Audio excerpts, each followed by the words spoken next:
Ay, yes, opo. Nakikita ko sila. Nakapano na nga lang po ako eh. Napasana all na lang ako. Kasi happy po talaga sila. Diyos ko po, hindi ko na nakikita si mami. Nagsiselos na ako. Inamin na. Buti hindi ka na mapag-cringe. Meaning ko minsan, oo. Pero okay naman. Pag anong moments yung nagduduet ba sila? Oo, kapag nagtitiktok sila ng mga kantahan nila medyo, pero this must be love. May inggit factor ba? May inggit factor in fairness po. Ayaw mo collab sa kanila. Mapag-uusapan mo.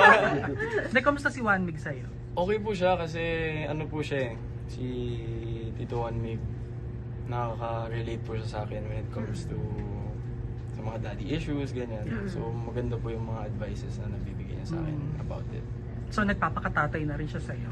In a way. In a way, yes, we can say With that po. boundaries. Kasi I can see rin naman po na he's really trying to be close with me and Martina po.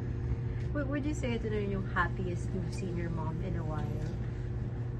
Oo, In love, kasi oo. parang dalaga si mami ngayon. Hindi mo lang Blooming, blooming. No, tsaka di ba yung mga TikTok ka niya, pang bagets Iba eh. talaga Ano po si nagagawa. mami ngayon eh. Very happy po, tas out of town lang.